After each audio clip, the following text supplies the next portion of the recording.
Hello and welcome to In The Game, Qatar's first sports podcast. And as I say, every single time we do this, we have a special guest today. And today is something extra special because this guy isn't just a world champion.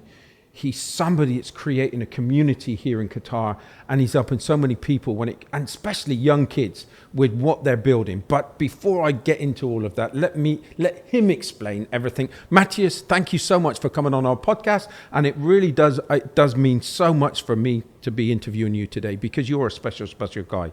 Please introduce everybody. Thank you so much. It's a pleasure to be here at your podcast. So thank you so much for inviting me.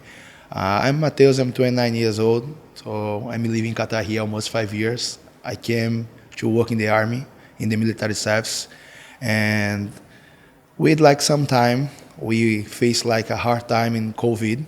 That was terrible for everyone. So we lost the job. When I say we, it was me and my family because I work for them.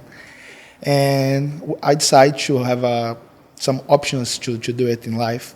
Either I back home to Brazil, or I go into California because before coming here, I lived in California.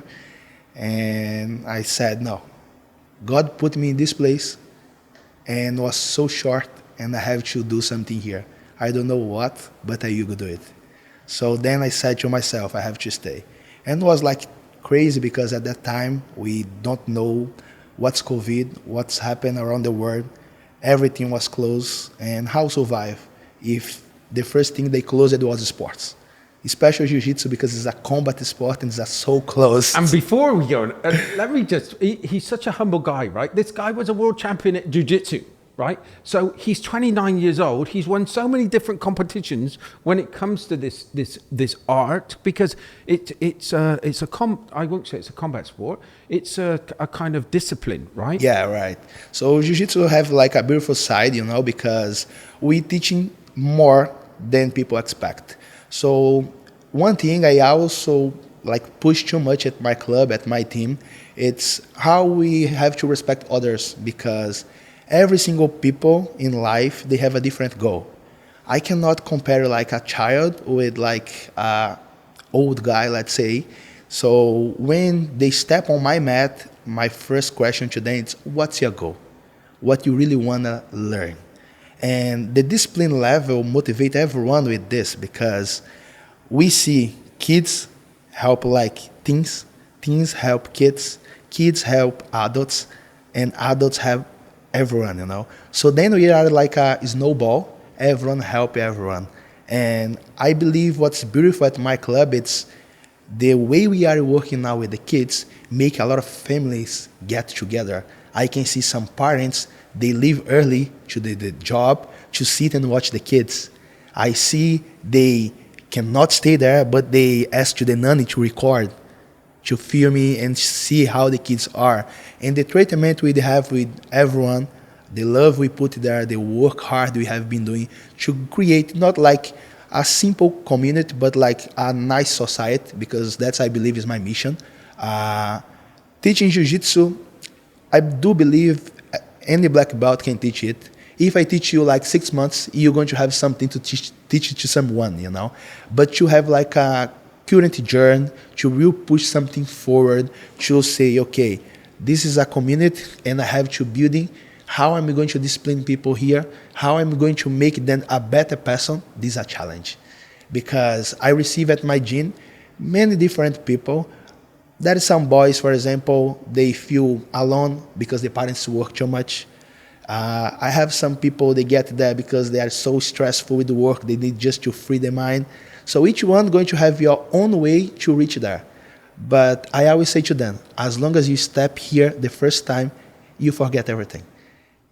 I want to take you back to the beginning because I love your story and I want you to share with others where your journeys come from so that you understand what you've just been talking about.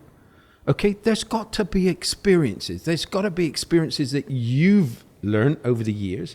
Tell us how those all developed within you. Of course. And where you got within jiu-jitsu. I started jiu-jitsu when I was turning 15 to 16 years old. And it was very funny because my sister, she did jiu-jitsu. And she was like a kind of inspiration for me because at that time I was like a bad boy. I always fight in the school because I would like to call the attention of my parents. They worked too much. At that time, they work in the street. They selling fruits in Brazil. I'm come from a city called Natal. So the times there not was like very easy for us in long of the days, you know. And I always was like help my family to grow. We had like a hard time in life. That was when we lose our grandmother, my grandmother. So she was like the pillar of the family because when my parents, they leave to work, she is the one who's take care of me, my brother and my sister. So she had like a strong cancer and she leave us soon. Like she just disappeared like that. You know? I had that with my grandmother. Yeah. It was a tough time. And it was very tough for us because was kind of losing we doesn't expect. And after that, my family was passing a lot of like hard moments. And I was trying to find something to get that space, you know, to feel at that space. And during, as a child, I was like 8, 9 years, I was like, I need to do some sports. But I tried swim, I tried karate, I tried to other things like soccer as any Brazilian, but I didn't like, you know. And I always saw my sister doing that. And I asked my mother, can I do it as well? She said, of course no. You are so aggressive already. If you learn how to punch, how to kick, how to choke someone, it's going to be a terrible problem for me. It's impossible you do that. You're never going to do it. And you know, when you can't do something is when you want to do something, right? So I say this all the time. yeah. So I said to her, okay. And then I just was watching my sister doing. And she was very well. She did many competitions. She always get with some medals, with trophies. And I said, I would like to have some medals. I would like to have some trophies. But time passed, you know, I was studying and I didn't have a chance because at that time, a uniform we call gi, that was very expensive. I can say to you, like in the days of today was a minimum salary in Brazil for you have one uniform. So my parents cannot afford that. And I said, okay, I'm going to try at my way, you know. And I have some friends around and I start to invite them to come to my home. And I said, listen, my father, he have like some stuff here we can use as a simple mat and we can try. And I start to get in YouTube, check around some positions and I start to practice with some friends.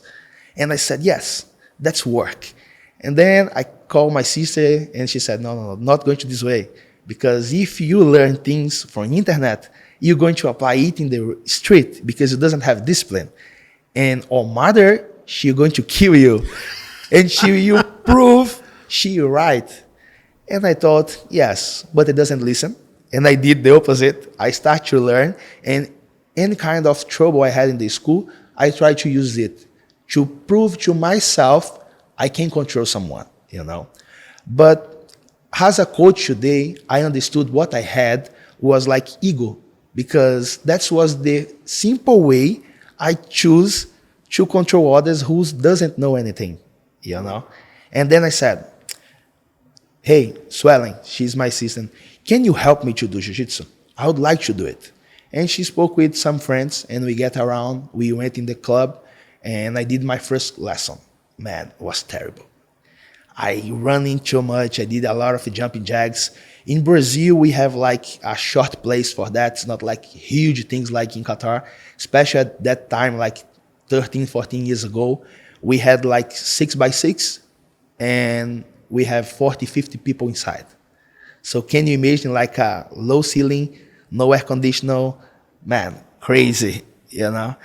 I was running in the middle of the class. I can say to you 20 minutes. I asked to leave and I vomit. Then I come back. She said, it's better you stop. I said, no, I'm going to try again. I was there again. I was empty, like all the day. And I said, then let me try. And my body doesn't answer me. I was back home. I swear for you. I never forget that. I just lay down in my bed. My dad came and said, I told you, you are smart enough to don't do that. Because at that time also I studied IT a lot. Don't do it. Just follow what you have to do it. Your life is going to be more easy. And I said, okay, you're right. And then I just leave the bed, I vomit again, and I come back. I try to eat something, but I was like complete down. I just wake up, I slept, and I wake up in the morning, and I said, I'm going to try again. And I went there with more calm, in a better time, less people, and I could feeling the sensation, I could learn a little bit, and I said, I would like to do this. And when the session finished in the morning, I heard the coach said that, we're going to have a competition at Saturday. If you guys would like to participate, just put your name here on the list. And I asked him, can I do it? And he just laughed. Are you crazy or what? I said, yes, please, let me do it. He said, you don't train. That's your first class. This was a Monday. I tried it at the Friday, but it was like 20 minutes. I doesn't have experience. And I said to him, see, I cannot be a champion. But if you let me try, I can do my best. You just need to teach me what I have to do, and I will. And he said, okay, why not? But if you injure yourself, it's your problem because you don't know anything. I said, no problem. My life is building about that, about many losses. And he said, okay, let's try. I learned 2 techniques. One, when you put someone down, that's called double leg. And one submission from mount position. It's like kind of transition when I put you down and I can mount on you and I can lock your arm, that's called armbar, for make you give up. I learned this, let's say 3 techniques in the end, but in my mind it was just 2. I didn't know the rules. I didn't know anything about what's point, how many minutes I have to fight, what I have to do, what I can't do it, anything. I just was focused on that. I was 5 days, Monday until Saturday morning, training this. Before the competition, I was repeat. I did the 3 mats at this day, and I beat everyone on this technique, and I get my gold medal. And then I said, yes, I love the sensation, you know. I love that adrenaline.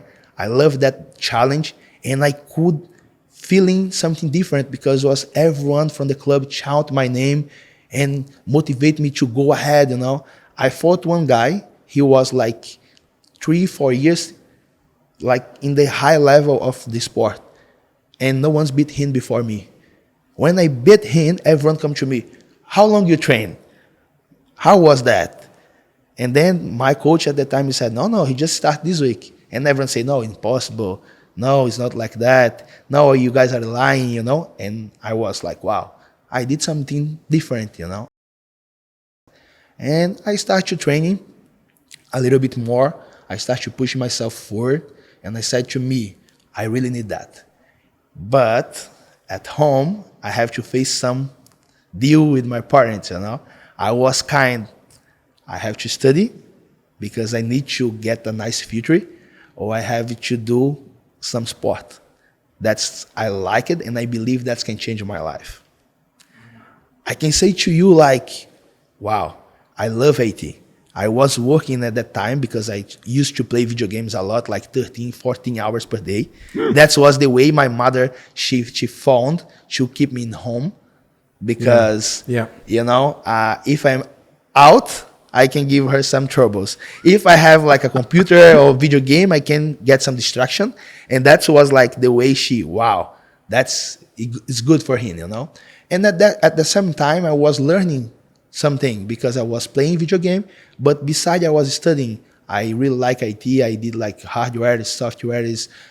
Today, for example, at my club, I have my website. I draw my own website. So I really believe that time what my mother, she wants for me was God put me in the real way I need to follow to have the expertise I have today. Because I remember I always fought with her. She put me to do administration. I said, I don't want to do administration. For what? Now I use administration in my club. Oh, wow. You know, you have to do marketing. I said, marketing? I don't like to talk with people, to stay, blah, blah, blah. I don't. She said, you do it. And I did. At my mind, as a young boy, I said, this is not necessary, you know. But then I could understand how that was important to building my life. And I have no words to thank her for that. I always say to her, for example, today, 95% of my life, the things she said to do it was 100% correct. The only 5% was jiu-jitsu, her and my dad against in the beginner. That was the one I never regret. But the others, they was like, always push me forward to be like a nice person, to be like in the way I can have like my family and educate my kids and respect others around, you know. So once I will get that, I felt, wow. Just before you, thank you, Mum. Thank you, Dad, for what you've done with this. With this wonderful person that's doing some wonderful things here in Qatar, especially for those young kids. And it was all through you making sure that he had the discipline. At what stage did they look up and say? Exactly. We're going to get now was when I started to train a little bit more, I could understanding outside have someone who can beat me as well.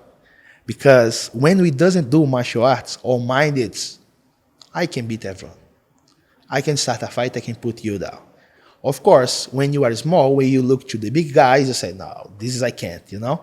But when you have a little bit experience, you start to think different because you have reflex, you have motor conditional, and you have a lot of skills. Plus, we prepare our body for that. And that was what my mother, she always was afraid to turn to the opposite way.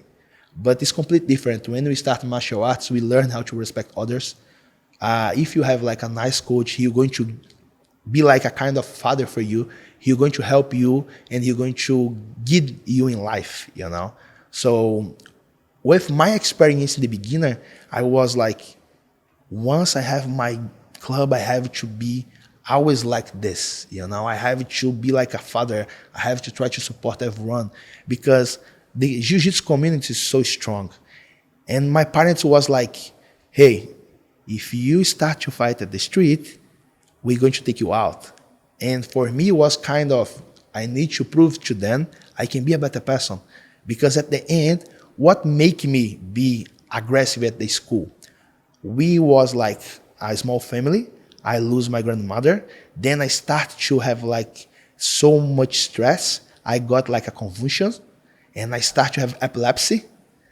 And I start to feeling myself, I can pass away in tomorrow, like in few seconds. Then I start to look to the side. My brother, he start to have like leukemia. I almost got like cancer for that. Then was my sister, she had like some problem in the breast. And my mother, she have like a problem in the skin. And my father, he had like some problem on the back, some cysts. But for me as a child, I couldn't understand how this universe. For me was like, what the hell happened in my family, you know? I can lose everyone like I lose my family. So like I lose my grandmother. And I was just trying to protect my family. Yeah. And I was like, what's that? How can I do it something to help more? And I felt I need to take the attention of my parents. Because if I have day every day, I'm not going to miss anything. That was my mind. That's why I started like to try to fight to get their attention. But of course, in the wrong way. And when I learned martial arts, I was able to understand life is more than one day. We never know what's going to happen, right? Just God knows. But if you have like that kind of respect and if you have discipline, you're going to wake up early. You're going to do your bed. You're going to pass for your mother. You're going to kiss her. You're going to kiss your dad. You're going to say, hey, give my hug to your brother. And you're going to respect others because you know that moment can be the last, right? Oh, wow. And if you think like that, you're going to say, yes, I have to care about people who I love. My father, as I said to you, he wake up every single day for 30 years, as I know, to work outside, to work in the street, to selling fruits. I can't remember the last day he just come to the bed before he leave, and kiss me and kiss my brothers. Every single day before he leave to work, he was there, he check everyone, he kiss everyone, and he leave. I really believe that it's something his heart say, making I leave, but making I cannot back. I did my part. And that was like very something make me tough because I was saw what they do it for life, and I would like to give something back to them because the life not was easy to them, you know. Tough? I don't. I see this great big person opposite me, and I don't see any tough. I see determined. Yeah. I see passion. I see a giving. That's what I see. But tough, I don't see. But it just makes me think to myself, oh my word, it was a tough life you had, but you worked with what you had. Yes, and I do believe that's what's will make me grow, you know, because once I start to learn jiu-jitsu, when I found that passion for the sport, when I got my first medal, I said, maybe I can help my parents with that. And I start to compete, and there is one division called open class. That is we fight without weight limited. And we have some cash prize for that. It's like a big challenge. So you could go up against any weight, and you're going to have to fight them in martial arts, in some way, jiu-jitsu. That could have been so. You were going up with. You could have been going up with the heavyweights, right? Yeah. It's like you had to learn pretty quick. Yes. For example, for my journey, as I said to myself, I always was so determined the things I do it. And I remember as yesterday, when I came to my mother, I said this to her with this